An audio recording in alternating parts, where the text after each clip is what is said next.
नमस्कार बच्चों, राष्ट्र की भाषा चैनल पर आप सभी का स्वागत है बच्चों। तो बच्चों, आज की कक्षा में हम पढ़ने जा रहे हैं एनसीईआरटी रिविजन पाठ्य पुस्तक कक्षा 5वीं से पाठ 15 भाग 1 हमने पहले ही पढ़ लिया है और आज हम पढ़ेंगे भाग 2। अगर आपने भाग 1 नहीं देखा है तो वीडियोस में जाके डिस्क्रिप्शन में देखिए, इसका लिंक वहां पर है, तो आप भाग 1 देख सकते हैं। और भी कक्षा 5वीं के सभी पाठ वहां पर है, आप देख सकते हैं। तो चलिए अब शुरू करते हैं। तो जब हमने भाग 1 पढ़ा था तब मिशन की दिलेरी का अर्थ बताया गया था। तो दिलेरी यानी बहादुरी। तो चलिए अब देखते हैं शब्दार्थ। पाठ में कुछ शब्द आए थे जिनका अर्थ यहाँ पे खामोशी यानी चुप्पी या स्तब्धता, अजनबी अनजान व्यक्ति या अपरिचित जिसको हम जानते नहीं, रौबदार प्रभावशाली या कड़कदार व्यक्ति। रौबदार शब्द जो था स्वामी की दादी लेसन में भी था। तो उसके बाद है पल्लू यानी आंचल, कामयाब सफल, जख्मी घायल, तड़के यानी बहुत सुबह या भोर में, अर्ली मॉर्निंग जिसे कहते हैं, सहम कर डर कर, भावयुक्त या खौफजदा, तय किया यानी निश्चित किया, आहट किसी के आने की आवाज। तो ये शब्दार्थ है। चलिए पाठ में कुछ विलोम शब्द भी आए थे, देखते हैं। सुबह शाम, पीछे आगे, बाहर अंदर, दूर पास, आसमान धरती, खड़ा बैठा, तेज धीरे, मुश्किल आसान, जवाब सवाल, आगे पीछे। अब देखिए यहाँ पर पीछे तो आगे ये 2 बार दिया है, लेकिन अगर हम विलोम शब्द में क्या होता है, अगर शब्द आगे है उसका अर्थ पीछे, तो पीछे से आगे, नीचे ऊपर, ज्यादा कम, ये शब्द विलोम शब्द है। देखते हैं। चलिए, तो पाठ में बहुत सारे पर्यायवाची शब्द भी आए थे बच्चों। तो कुछ पर्यायवाची शब्दों को यहाँ चित्रों के द्वारा समझते हैं। देखिए, शिकारी। तो शिकारी पर्यायवाची शब्द क्या होते हैं? एक शब्द के कई और नाम। शिकारी आखेटक या अहेरी या बहेलिया, पेड़ पादप तरु वृक्ष, सूरज दिनकर प्रभाकर सूर्य, ये सब सूरज के पर्यायवाची। आसमान आकाश गगन अंबर, पहाड़ गिरी नग पर्वत, सुबह प्रातःकाल सवेरा प्रभात। तो चलिए अब देखते हैं पाठ्य पुस्तक में दिए गए प्रश्नोत्तर। तो सबसे पहला पाठ्य पुस्तक में दिया गया कहानी से, यानी जो मिशन की दिलेरी कहानी है उस कहानी के अंदर से ये प्रश्न दिए गए। जी हाँ, हमारे पास लाइसेंस वाली बंदूकें हैं। सरपंच माधव सिंह भी हमें जानता है। शिकारियों ने कर्नल साहब से क्या सोचकर ऐसा कहा होगा? तो इसका उत्तर है बच्चों, कर्नल साहब ने रौब से बोलने व डांटने पर वे डर गए होंगे, इसीलिए उन्होंने कहा हमारे पास लाइसेंस वाली बंदूकें हैं। सरपंच माधव सिंह भी हमें जानता है, इसलिए उन्होंने ये बात कही होगी।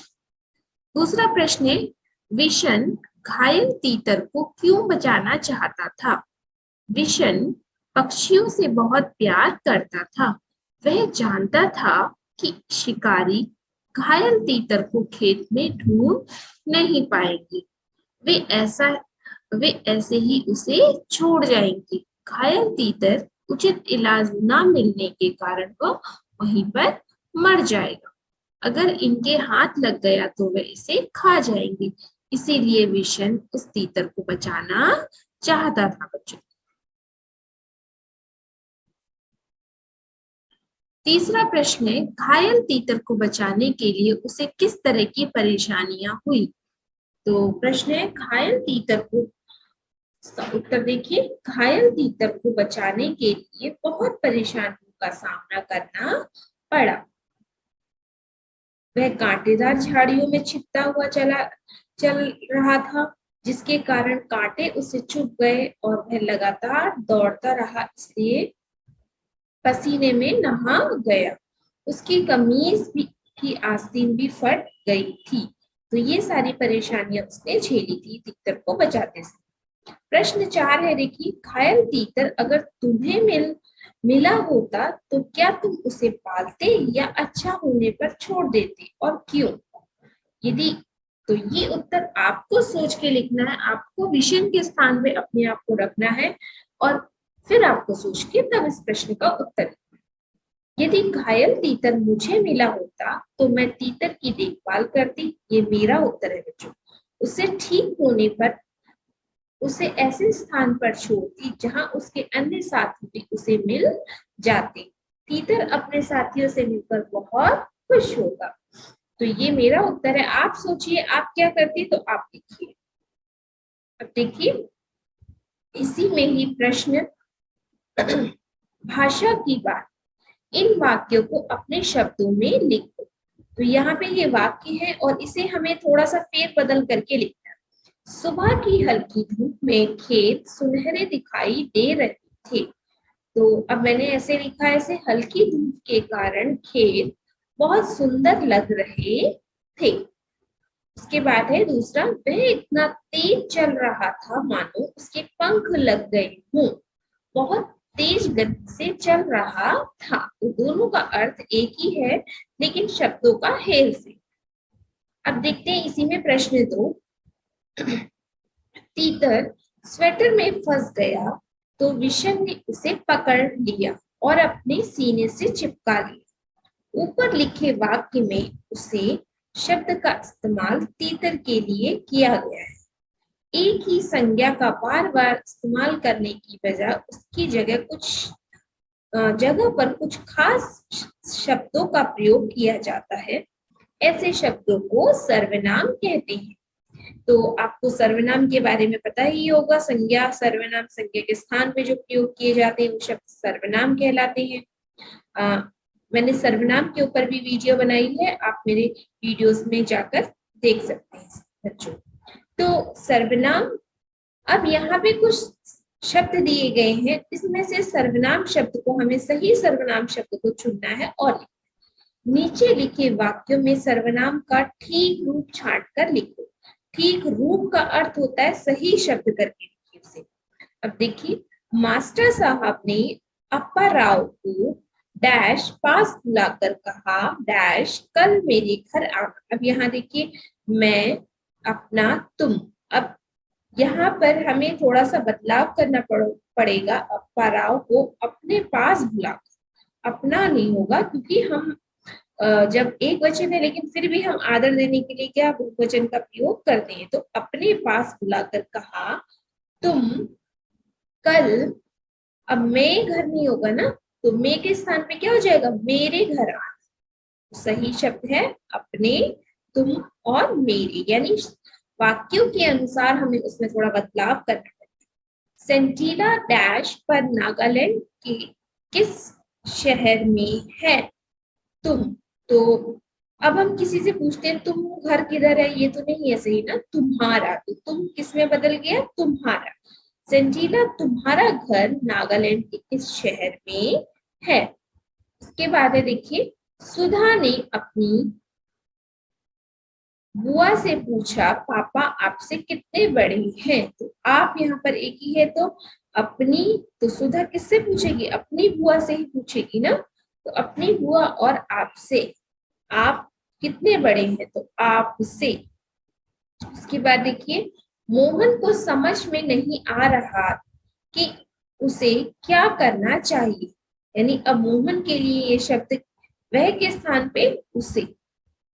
विमल ने अपने अफसर को याद दिलाया कि उन्हें 4 बजे बैठक में जाना है। तो आपसे शब्द बना अपने, अब वह उनके लिए प्रयोग किया गया, अफसर के लिए तो उन्हें। तो ये बिट नंबर 2 थी। अब देखिए यहाँ पे इन वाक्यों को पूरा करो। यहाँ पे कुछ वाक्य दिए गए हैं, इसे हमें अपने आप सोच के बच्चों लिखना है। वह इतना धीरे चल रहा था मानो, और इसमें एक कंपैरिजन भी है, एक तुलना भी की गई है, जैसे कोई कछुआ चल रहा हो। वह इतना धीरे चल रहा था मानो कोई कछुआ चल रहा हो, क्योंकि कछुए को हम बोलते हैं ना बहुत धीरे चलता है। दूसरा है देखिए ख, रात में चमकते तारे ऐसे दिख रहे थे मानो दिए की चादर बिछी हो, यानी आसमान में ऐसा लग रहा है कि सभी जगह दिए जला दिए। ग है, तुम तो मंगल ग्रह के बारे में ऐसे बता रहे हो मानो अभी अभी वहां से लौटे हो। घ है देखिए, बिल्ली चूहे को ऐसे ललचाई नजरों से देख रही थी मानो जिंदा ही खा जाएगी। तो ये आपके बिट नंबर 3 है। अब देखते हैं, चलिए यहाँ पे कुछ प्रश्न दिए गए थे, इनके उत्तर। फसलों के इर्द गिर्द, तो इर्द गिर्द का अर्थ होता है बच्चों आसपास। जैसे अगर हम बैठे तो हमारे आसपास जो चीजें वो हमारे इर्द गिर्द कहलाएंगी। तो इस कहानी में सेबों के खेत और सीढ़ी नुमा खेत का जिक्र आया है। अनुमान लगाकर बताओ ये कहानी भारत के किस भौगोलिक क्षेत्र की होगी और वहां सीढ़ी नुमा खेती क्यों की जाती होगी। यानी आपको अनुमान यानी गेस करके बताना है कि ये कहानी किस क्षेत्र की है और वहां पर जो सीढ़ी नुमा खेती के बारे में बात की गई है तो क्यों की जाती है। तो उत्तर है इसका, इस कहानी में सेबों के खेत और सीढ़ी नुमा खेत का जिक्र आया है। जिक्र यानी बात की गई। अनुमान के मुताबिक यह कहानी उत्तर भारत के भौगोलिक क्षेत्र की होगी। चारों तरफ पहाड़ियों के अस्तित्व और समतल भूमि के अभाव के कारण वहां सीढ़ी नुमा खेती की जाती होगी।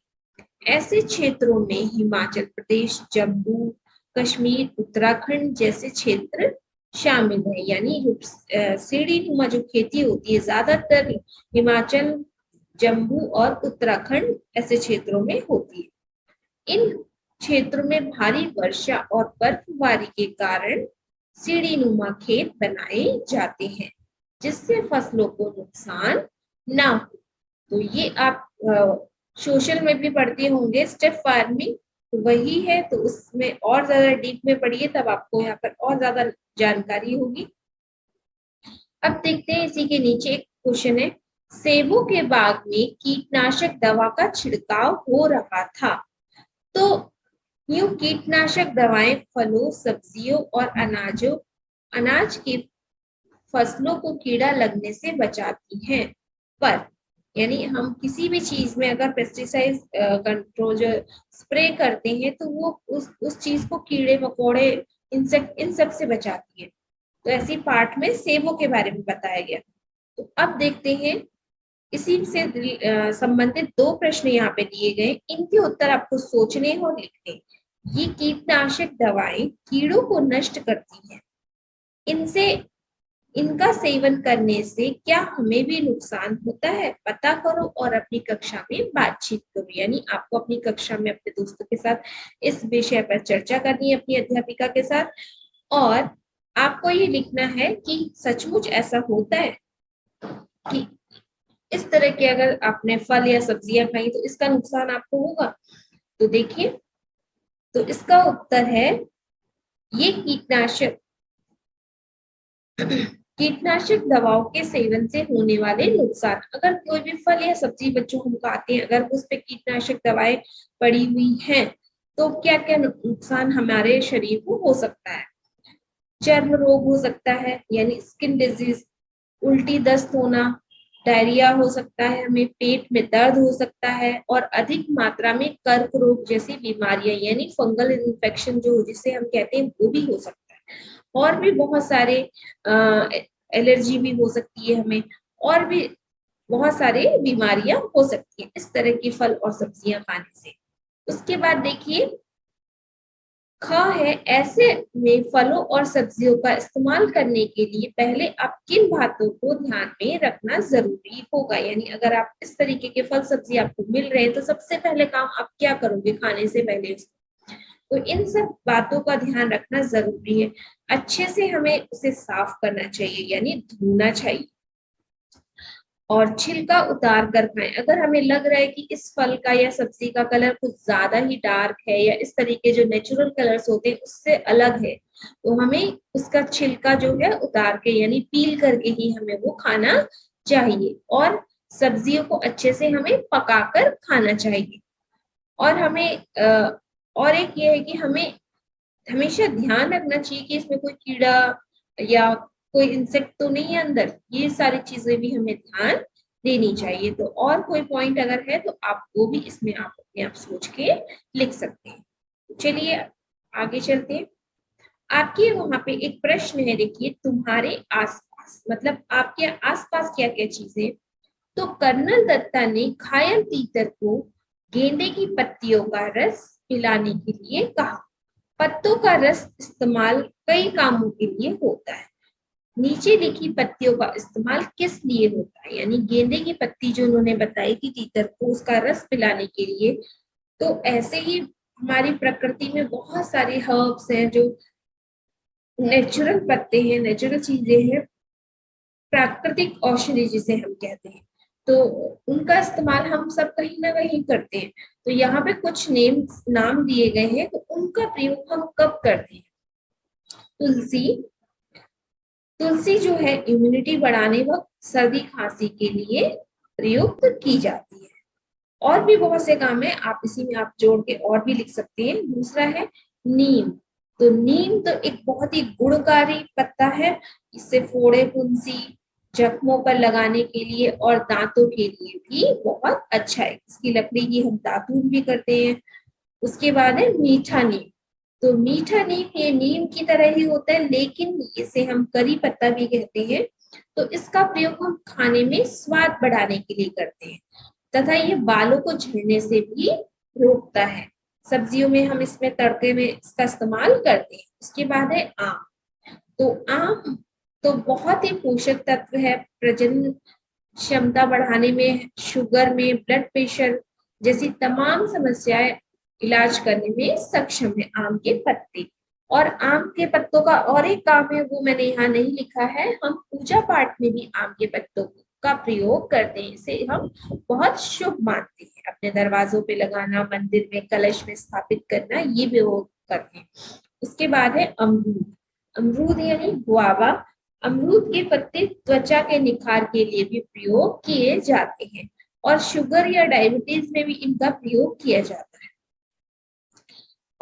उसके बाद है और डाइजेशन के लिए भी अमरूद बहुत ही अच्छा होता है।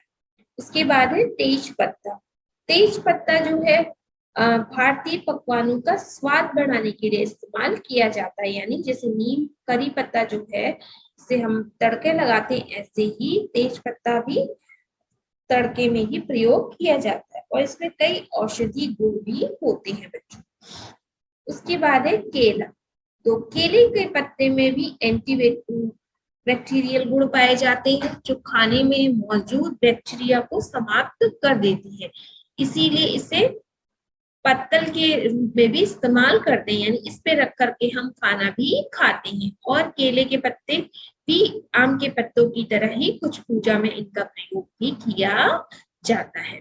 उसके बाद है सागवान। सागवान जो है इसे शीशम भी कहते हैं लेकिन सागवान साल इसके पत्ते बड़े होते हैं, इस तरीके के होते हैं बच्चों। इसके पत्तों का रस खून की तरह होता है। यानी जब हम इसको तोड़ते हैं ना तो इस तरीके का दिखता है।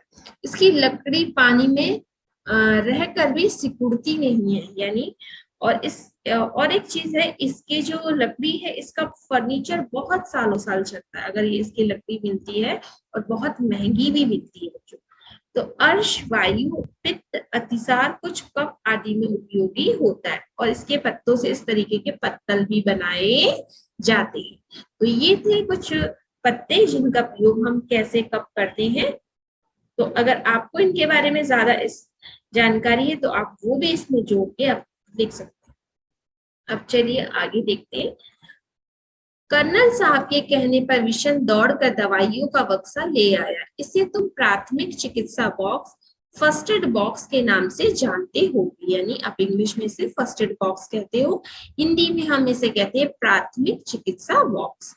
इस बक्से में क्या क्या चीजें होती हैं, तो आप सोशल में, साइंस में भी पढ़ते हो। साइंस में तो फर्स्ट एड बॉक्स भी आपने कई बार बनाया होगा, स्कूल की तरफ से आपको मिला होगा प्रोजेक्ट। तो चलिए देखते हैं। पट्टी होती है इसके अंदर, डेटॉल, रुई, प्लास्टर, सेफ्रामाइसिन क्रीम, क्रीम, बैंडेज आदि। तो ये सारी चीजें इसमें, और भी चीजें, कई टैबलेट्स, दवाइयां भी होती हैं, बुखार की, सर दर्द की, विक्स भी होती है। तो ये सारी चीजें इस फर्स्ट एड बॉक्स में यानी प्राथमिक चिकित्सा बॉक्स में होती है। अब देखते हैं यहाँ पे दूसरा प्रश्न है, इसका इस्तेमाल कब किया जाता है, यानी कब हम इसका प्रयोग करते हैं। जब किसी को चोट लग जाए यानी और या घाव हो जाए तो डॉक्टर के आने से पहले हम इसका इस्तेमाल करते हैं, है ना, यही करते हैं ना बच्चों। उसके बाद है पहाड़ी इलाका। प्रश्न नंबर 3, तुमने पर्यावरण अध्ययन में पढ़ा होगा कि पहाड़ी क्षेत्रों में छतें ढलानदार बनाई जाती हैं। सोचकर बताओ ऐसा क्यों किया जाता है। तो पहाड़ी क्षेत्रों में, इलाकों में बारिश बहुत अधिक होती है और ढलानदार छत से पानी आसानी से निकल जाता है, इसलिए ऐसी छतें बनाई जाती हैं। यानी हिल्स में ज्यादा वाटर, आइस, बर्फ होती है और बारिश ज्यादा होती है तो पानी यहाँ रुकता नहीं है, स्लोप होता है तो पानी जो है सीधे नीचे गिरता है, इसीलिए ढलानदार यानी स्लोप वाली। अब देखते हैं यहाँ पे प्रश्न है पहाड़ी इलाका। इस कहानी में पहाड़ी घाटी शब्दों का इस्तेमाल हुआ है। पहाड़ी इलाके से जुड़े हुए शब्द सोच कर लिखो, जैसे ढलान, चट्टान, ये सारे शब्द जो है पहाड़ी एरिया में ही हम इनका प्रयोग करते हैं। तो ऐसे ही कुछ शब्द हैं, झरना, सीढ़ी नुमा, पगडंडी, और भी आप कहानी में से ढूंढ के लिख सकते हैं। ये मैंने लिखे हैं, आप अपने आप सोच के और भी लिखिए।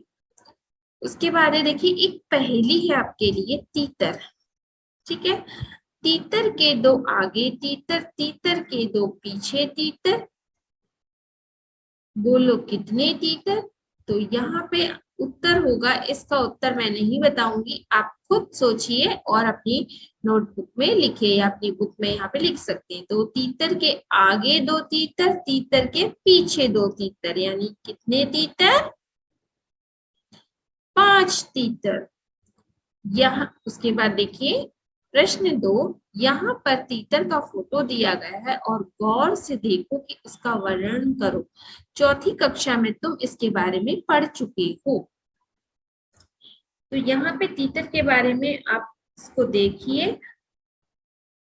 और अगर आपने इसको कहीं देखा तो उसके बारे में आप देखकर लिख सकते हैं। देखिए, आमतौर पर यह जमीन पर ही रहता है, इसकी उड़ान भी छोटी और कम समय की होती है। उसका मुख्य भोजन अनाज, बीज, घास के बीज, दीमक या कीट आदि है।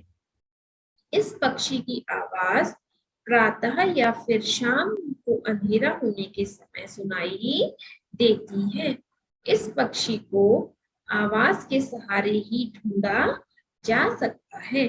जमीन व सूखी घास जैसा रंग होने के कारण इसे देखना आसान नहीं होता है। यह ज्यादातर अकेले ही रहना पसंद करता है। तो ये तीतर के बारे में जानकारी। उसके बाद तीसरा प्रश्न देखिए, तीतर के बारे में और जानकारी इकट्ठा करो, जैसे तीतर का घोंसला, वह क्या खाता है आदि। इतनी प्रश्न 2 में तो जानकारी दी। अब प्रश्न 3 में आपको ये ढूंढना है कि तीतर का घोंसला कैसा होता है, तीतर क्या खाता है। इसमें वो भी बता दिया गया है, फिर भी देखिए, तीतर अपना घोंसला जमीन पर ही बनाता है। इसका घोंसला घास से बना होता है।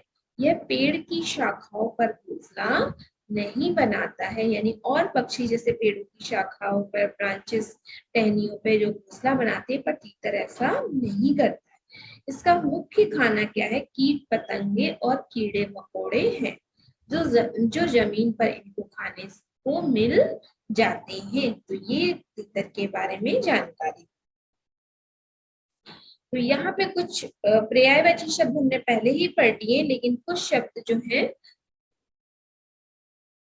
जल्दी से एक बार देख लेते हैं। देखिए, शिकारी, आखेटक, बहेलिया, पेड़, वृक्ष, तरु, पहाड़, गिरी, पर्वत, पानी, जल, नीर, धरती, धरा, भूमि, बरसात, बारिश, वर्षा, घर, आलय, ग्रह, समुद्र, सागर, सिंधु, सूरज, रवि, दिनकर, बादल, घन, मेघ, हवा, पवन, समीर, सुबह, भोर, सवेरा। ये कुछ शब्द है, इनसे आप वाक्य प्रयोग कर सकते हैं। पहाड़, सूरज, विषण यहाँ पर दिए गए, इनसे आप वाक्य प्रयोग करके अपनी नोटबुक में लिख सकते हैं।